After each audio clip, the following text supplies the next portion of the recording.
दोस्तों नमस्कार। दोस्तों अगर आप अपने घर में रेनफोर्समेंट करवा रहे हैं स्लैब का और उसकी कास्टिंग करने वाले हैं, तो उससे पहले आपको कौन कौन सी चीज़ें ध्यान रखनी है, कौन कौन सी चीज़ें चेक करनी है, आज हम लोग सीखने वाले हैं इस वीडियो में।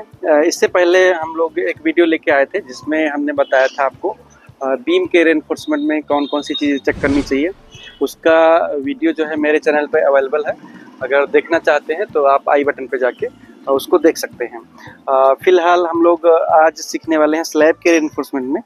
उस दिन मेरा जो स्लैब का रेनफोर्समेंट है वो रेडी नहीं हुआ था, आज पूरा कंप्लीट हो चुका है स्लैब का रेनफोर्समेंट। स्लैब के साथ साथ में कौन कौन सी चीज़ें ध्यान देनी चाहिए आज हम लोग सीखने वाले हैं। तो दोस्तों सबसे पहले स्लैब के रेनफोर्समेंट क्या ध्यान देना होता है कि जो हमारा रेनफोर्समेंट है स्लैब में क्या होता है कि डबल रेनफोर्समेंट होता है। कुछ जगह कट जाल होता है, कुछ जगह क्रैंक जाल रहता है, जिससे यहाँ पे देख रहे होंगे आप, ये कट जाल है, यहाँ पे क्रैंक वाला प्रोविज़न नहीं किया गया है स्ट्रक्चर इंजीनियर के द्वारा। तो उसमें होता क्या है कि जब हम लोग रेनफोर्समेंट करते हैं स्लैब का, तो उसमें दो जाल रहते हैं मेन रेनफोर्समेंट। एक तो नीचे रहता है और फिर उसके ऊपर में डबल रेनफोर्समेंट किया जाता है। तो इन दोनों के बीच में हम लोग चेयर प्रोवाइड करते हैं। इसको बोला जाता है, ये जो आप स्टील का जो टुकड़ा देख रहे हैं, सरिया का एक पीस रहता है, इसी को बेंड करके हम लोग इसके बीच में फिक्स कर देते हैं। इसका पर्पस क्या रहता है कि इन दोनों के बीच में जो स्पेस है वो मेंटेन रखे। डबल रेनफोर्समेंट जो हुआ है, ऊपर का रेनफोर्समेंट हमेशा ऊपर बना रहे और नीचे का नीचे बना रहे। इन दोनों के बीच में गैप मेंटेन करने का इसका मेन उद्देश्य रहता है इस चेयर का।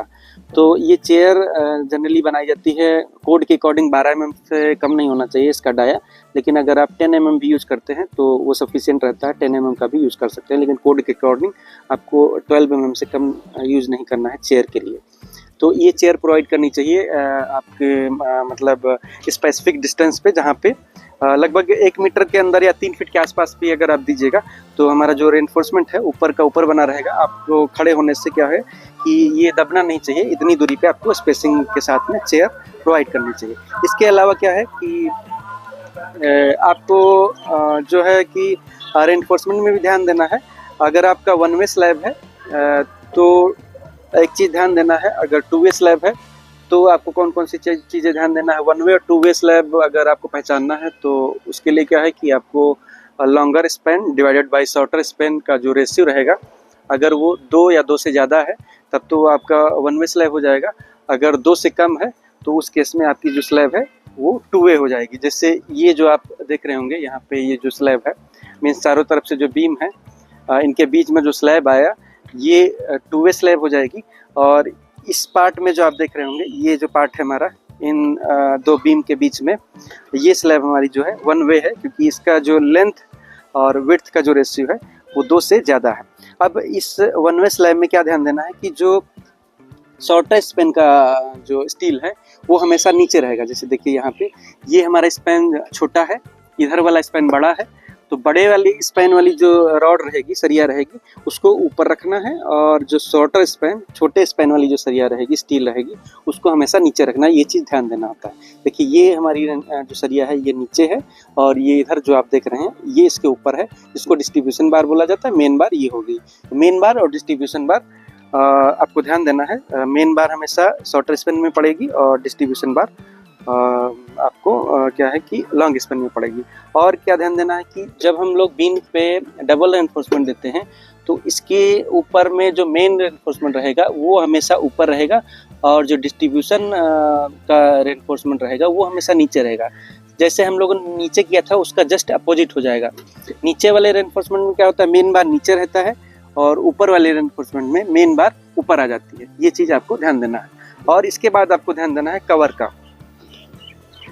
कवर किस लिए प्रोवाइड किया जाता है? कवर बेसिकली जो हमारा स्टील है उसको चारों तरफ से बाहरी जो हमारा एटमॉस्फेयर है उससे सेफ रखने के लिए कंक्रीट की एक लेयर प्रोवाइड की जाती है, उसको बोला जाता है कवर। कवर मेंटेन करने के लिए हम लोग यूज करते हैं कवर ब्लॉक का। ये जो मेरे हाथ में आप देख रहे हैं ये कवर ब्लॉक है। इसमें मैं आपको अच्छे से थोड़ा सा दिखाना चाहता हूँ। देखिए यहाँ पे ये 50 mm लिखा होगा, यहाँ पे देखिए ये मल्टीपर्पज़ है।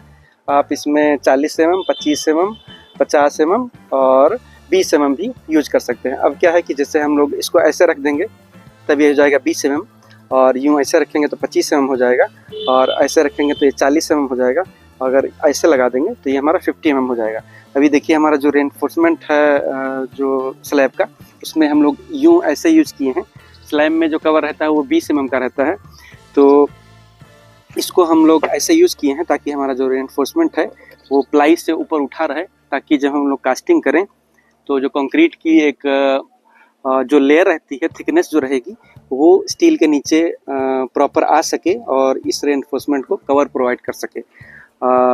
कवर इसीलिए भी ज़रूरी है क्योंकि अगर आप कवर ब्लॉक नहीं दीजिएगा तो क्या होगा कि ये जो हमारा जाल है, सरिया का जो जाल है, वो इस प्लाई में टच कर जाएगा। फिर हम जब हम लोग कास्टिंग करेंगे तब क्या होगा कि इसके नीचे जो है कंक्रीट पहुंच नहीं पाएगी और इस रेनफोर्समेंट को कवर प्रोवाइड नहीं हो पाएगा, तो क्या होगा कि हमारे स्लैब की स्ट्रेंथ जो है कम हो जाएगी।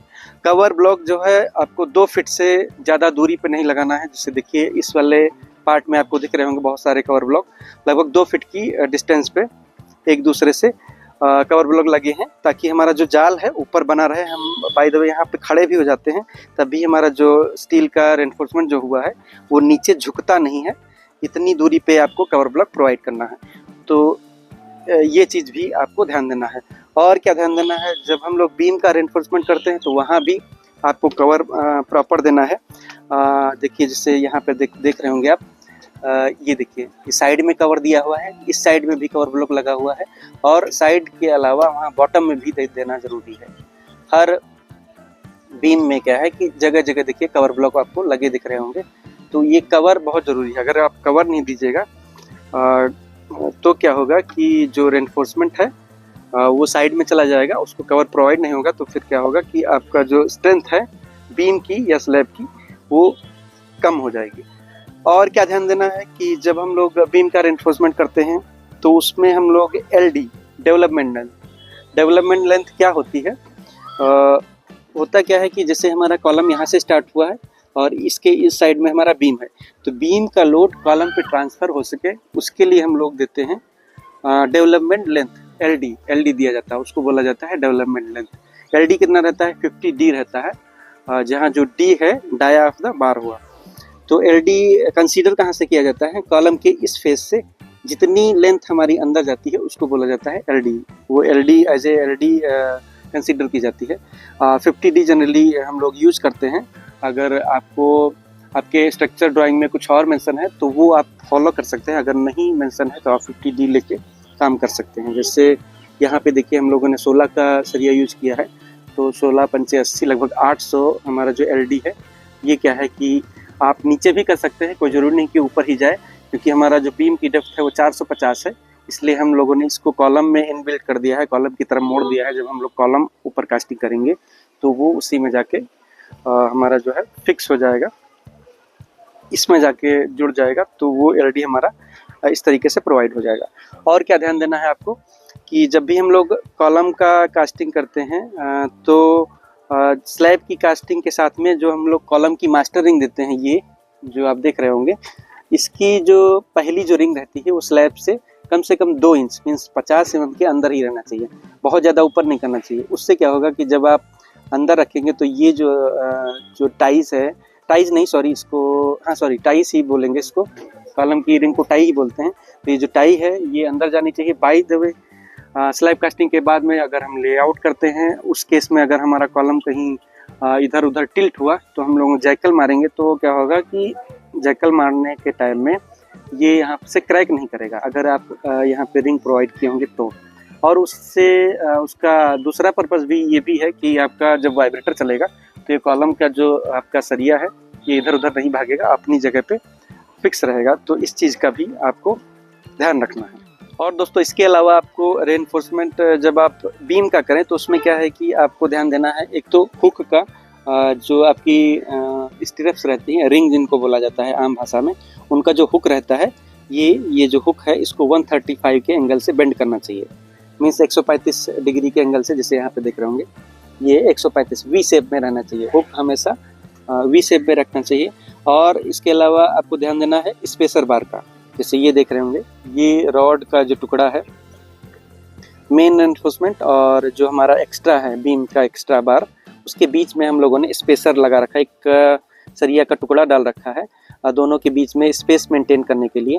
इसको बोला जाता है स्पेसर बार। इसका जो डाया है वो कम से कम 25 mm होना चाहिए। वो इसलिए क्योंकि हम लोग जब कास्टिंग करते हैं तो हमारा जो स्टोन चिप्स का साइज़ रहता है वो 20 mm रहता है, तो ये कम से कम 25 होना चाहिए ताकि हमारा जो स्टोन चिप्स है उसका वो जो है बीच में इसके आ सके और प्रॉपर जो है बाउंडिंग मेन बार और एक्स्ट्रा बार को दे सके। और दूसरा भी इसका यूज रहता है कि जब हम लोग एक्स्ट्रा इसके अलावा अगर रहती है तो वो एक्स्ट्रा बार इसी में आके बांध दी जाती है, उसको एक सपोर्ट मिल जाता है। उस पर्पज़ से भी हम लोग ये जो आपका स्पेसर बार है वो प्रोवाइड किया जाता है। इसके अलावा आपको जब बीम में आप रिंग का जब बांधते हैं जिसको स्ट्रेप्स बोला जाता है, तो उसकी स्पेसिंग पूरे बीम में आपको एक जैसी नहीं रखनी है। सपोर्ट पे जैसे जैसे आप जाएंगे रिंग की जो स्पेसिंग है वो घनी कर देनी है, और जैसे जैसे बीच में बढ़ेंगे स्पेसिंग बढ़ती जाएगी। फिर अगली सपोर्ट पे जब हम पहुँचेंगे तो वहाँ भी स्पेसिंग आपको घनी कर देनी है, क्योंकि सपोर्ट के आसपास वाला जो जोन रहता है वहाँ पे शियर स्ट्रेस ज़्यादा रहता है, और शियर स्ट्रेस को बियर करने के लिए हम लोग स्ट्रेप्स का जो स्पेसिंग है वो कम कर देते हैं। ये चीज़ आपके स्ट्रक्चर ड्राइंग में भी मेंशन होगी, जिसका आपको ध्यान रखना है।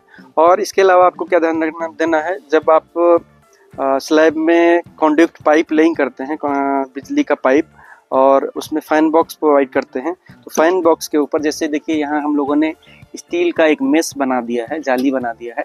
इस टाइप का 8 mm का रॉड दे करके आप इसको लगा सकते हैं अच्छे से। इससे क्या होगा कि आपका जो स्ट्रेंथ है स्लैब की इस वाले जोन में क्या है कि हमारा सिंगल रेनफोर्समेंट है, तो इसको और ज़्यादा प्रोटेक्ट करने के लिए, इसकी स्ट्रेंथ इंक्रीज करने के लिए हम लोग ये जाली बना देते हैं। जहां आपका डबल रेनफोर्समेंट है, जैसे वहां पे आप देख रहे होंगे, इन सब जगह हम लोगों ने नहीं दिया है, लेकिन जहां पे सिंगली रेनफोर्समेंट आ रहा है, सिंगल रेनफोर्समेंट आ रहा है, वहां पे क्या है कि इस टाइप का जाल बना करके आप रख देंगे, तो उससे क्या होगा कि आपका जो स्ट्रेंथ है इस वाले जोन में कम नहीं होगा, वो और अच्छा मजबूत हो जाएगा। इस चीज़ का भी आपको ध्यान देना है। और इसके अलावा आपको ध्यान देना है आपको कन्फाइंड रिंग। कन्फाइंड रिंग क्या होती है, यहाँ पे आप देखिए, मैं आपको दिखाने की कोशिश करूँगा। ये जो कॉलम है हमारा, कॉलम और बीम के जंक्शन में ये जो रिंग आपको दिख रही होगी, ये वाली, ये जो रिंग है, ये रिंग हमेशा प्रोवाइड करनी चाहिए जंक्शन पे, हर एक कॉलम और बीम के जंक्शन पे। क्या होता है कि बीच वाला जो जोन रहता है, इन सब में कॉलम में कोई रिंग नहीं आती है, और होता क्या है कि इसी जोन में हमारा जो कॉलम है वो यहीं से वीक हो जाता है, ये सेक्शन हमारा वीक हो जाता है। तो इसको स्ट्रेंथ देने के लिए हम लोग एक रिंग प्रोवाइड करते हैं कॉलम में। ये जो रिंग है, इसका 2 लेग जो इसका टाइज रहती है, इसी को हम लोग डाल देते हैं जब रेनफोर्समेंट स्टार्ट करते हैं बीम का। उसी टाइम में अगर आप प्रोवाइड करेंगे तो ये अच्छे से वहाँ पे क्या होगा कि लग जाएगी। बाद में लगाने में बहुत प्रॉब्लम होती है, बाद में पॉसिबल भी नहीं होता है कि आप वहाँ पे वो रेनफोर्समेंट जो है प्रोवाइड कर पाएँ। तो इन सभी चीज़ों का ध्यान देना चाहिए। इसके अलावा आपको क्या ध्यान देना है, जब आप लैप करते हैं कॉलम में, तो लैप का भी ध्यान देना चाहिए। लैप हमेशा लैप जोन में ही होना चाहिए। जैसे ये हमारा कॉलम है, कॉलम में नीचे से लगभग L/5 लगभग 2 से 2.5 फीट नीचे से, और स्लैब के टॉप से मीन्स अगर आपका कॉलम 10 फीट है तो नीचे से 2 या 2.5 फीट और ऊपर से 2 या 2.5 फीट, उस जोन को छोड़ करके बीच का जो 5 से 6 फीट आपका स्पैन बचा कॉलम का, उस जोन में आप लैप करने की कोशिश करें। वो होता है लैप जोन। आप नीचे भी लैप मत करिए और ऊपर भी मत करिए, बीच वाले जोन में आप लैप कर सकते हैं। ये जोन रहे सेफ रहता है लैप जोन के लिए, तो इस चीज़ का भी आपको ध्यान देना है। और दोस्तों, जब भी आप टेरिस की कास्टिंग करें, मीन्स अगर आपका लास्ट स्लैब है तो उसकी कास्टिंग में क्या है कि आपको एडमिक्सर भी यूज करना अच्छा रहता है आपकी कंक्रीट की हेल्थ के लिए। तो उसमें आप कोई भी एडमिक्सर यूज कर सकते हैं, जैसे डॉक्टर फिक्सिट का LW+ भी आता है। हम लोग ये हमारा टेरिस फ्लोर है, इसलिए हम जब कास्टिंग करेंगे तो उसमें भी इसका यूज करेंगे। और कास्टिंग में आपको क्या क्या ध्यान देना चाहिए उसकी अगर आप जानकारी चाह रहे हैं तो हम लोग इसकी कास्टिंग करेंगे 1 या 2 दिन में, तो हम लाइव ही आपको दिखाने की कोशिश करेंगे। उसके लिए क्या करना होगा, आपको मेरे चैनल को सब्सक्राइब करना होगा, ताकि उसके बारे में भी आपको जानकारी मिल जाए। जब भी हम लाइव आएँ तो आपको नोटिफिकेशन चल जाए। इसके अलावा हम लोग, ये तो हमारा लगभग स्ट्रक्चर कंप्लीट हो चुका है। हम लोग एक नया प्रोजेक्ट भी स्टार्ट करने वाले हैं, जहां हम बिगिनिंग से लेके लास्ट तक क्या क्या एक्टिविटीज़ होती हैं, क्या क्या करना होता है कंस्ट्रक्शन में, वो सारी चीज़ें बताने वाले हैं। तो अगर इन सब चीज़ों से जुड़ी हुई जानकारी आपको चाहिए तो आप मेरे चैनल को सब्सक्राइब करिए। फिलहाल दोस्तों हम लोग ये वीडियो यहीं समाप्त करते हैं, मिलते हैं किसी और वीडियो में, तब तक के लिए नमस्कार।